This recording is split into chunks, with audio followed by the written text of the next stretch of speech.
My approach is to approach it directly when there is conflict. If there's conflict between between team members, then what the approach I like to take is to meet with those two team members and speak with them to find out what their point of view is. Because a lot of times conflict is just simply two or three people looking at something differently. They're looking at the same thing, but they have a different approach to it. So it's letting everyone know that their opinions matter and that their thought, their idea is very valuable. It may not be the approach that we take, but it is still valuable and it's still important. So therefore it deserves to be heard.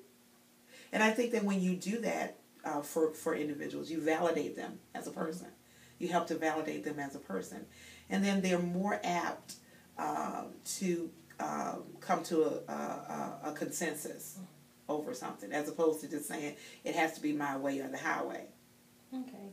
Well, I want to ask you a question about, I want to go back to the form of communication and supervision with groups and individuals. Sometimes I find as a group, and my supervision experience is not nearly as extensive as yours. Well, most of my supervision experience just came from being in the military, but I found that sometimes when I took a group approach to try to, I don't guess kind of say save face, I find that the individual that you might be directing that to, it kind of goes over their head. Right. So when that happens, how do you conform it? How do you fix that? Or, well, I won't say fix it, but how do you address that when you see that happening? Well, you have to let the group know what is the specific duty and responsibility of the group. And then you have to let the individual know what is their specific duty and responsibility.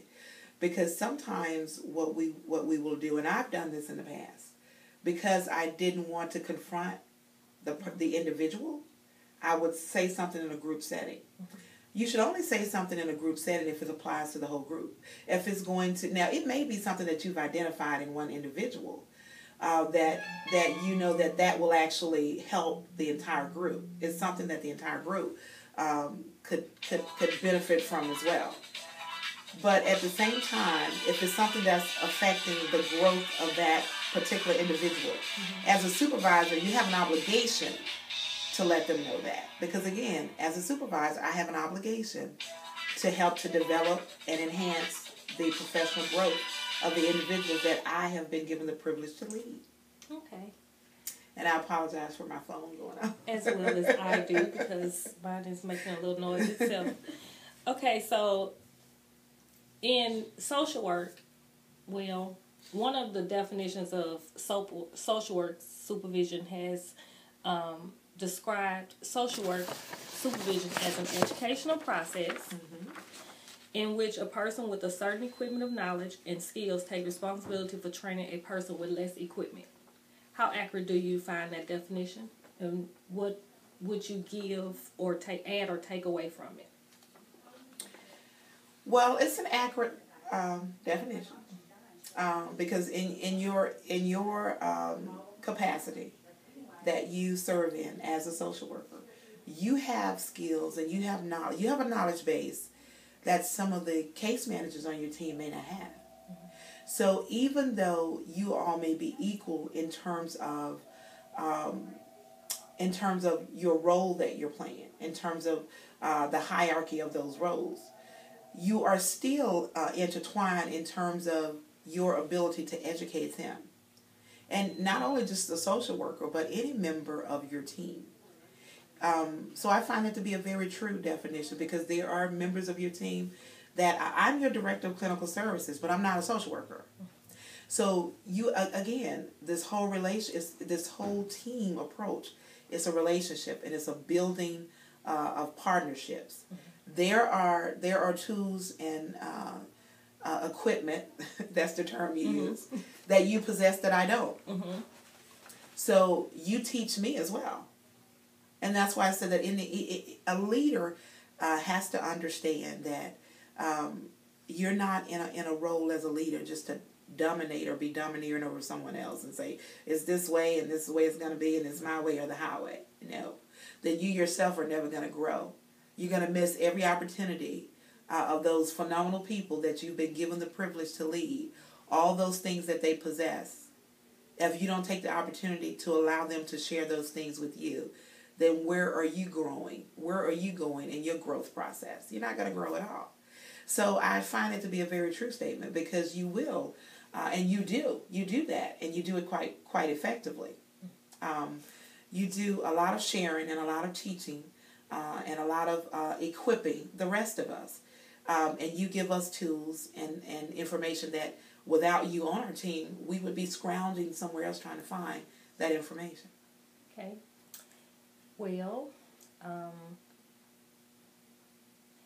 along the way, I'm sure you've had some supervisors that you learned what to do and some you learned what not to do. Exactly. Could you just give us a little tidbit of something or an experience that you had that kind of changed your view of what kind of supervisor I'm going to be when I make it there one day? Sure.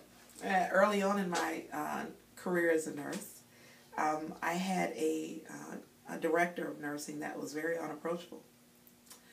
And there were a lot of disgruntled team members on our team. And I knew that was not the type of person that I wanted to be whenever I was given the privilege to serve in a leadership capacity. So that definitely taught me what not to do in terms of being open and being approachable and being a listener. Listen to people, even when what they have to say is not what you want to hear. But listen to individuals. And I've had more wonderful experiences than I've had negative ones. Because I have been given the opportunity to work with a lot of extraordinary people. And I knew that I wanted, I gleaned from them. I talk about this individual all the time. Her name was Sue Coppola. And Sue Coppola is the president of clinical services for Sun Healthcare. When I met her, she was the VP of clinical for Harborside Healthcare. Both very large healthcare companies. But she had the most simplistic approach to the delivery of healthcare. You provide healthcare according to the standards of practice. Because regardless of the setting that you're in and regardless of the team that you're working with, the standards are not going to change. Unless there's some new, research or things like that. And you treat people with respect. And you don't hold anything personal towards a person. A person can be the nicest, most delightful person. But they may not be what you need for the success of your team. And you as a leader have to be willing to make that decision that, this person is not the right fit for my team. It doesn't mean I don't like the person. But it means that I understand that there is a higher priority, and that is the success of my team. Because the success of my team is going to correlate with the success of the quality of the care that I'm going to provide to the patient at the bedside. And that's always the bottom line, the patient at the bedside. Okay. Okay, in every setting, there's someone who may not perceive things the same. Mm-hmm. And your approach, your open door approach to supervising your supervisees could be construed to some people as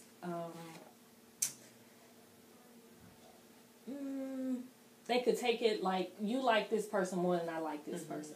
So what do you do to ensure that the boundaries are set between you and your supervisees so that everybody will know that this is fair, this is across the board, like I don't like you any better than I like, this person. What measures do you take to make sure that that's known? Well, I think first of all you have to be consistent, and you do have to set boundaries, and you have to be very vocal to individuals about what those boundaries are.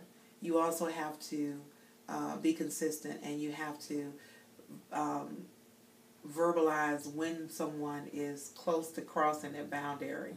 So I set boundaries, and I will let you know what the boundary is so that, you'll never get close enough to cross it because I won't let you. But I think that being open and, oftentimes some people can misconstrue that when you're open and when you're, that's why with certain personalities, that you can't do certain things. Mm-hmm.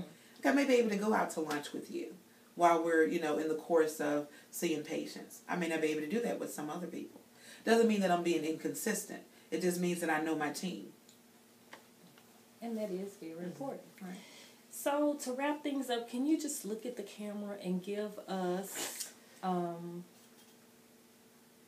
words of wisdom concerning supervision?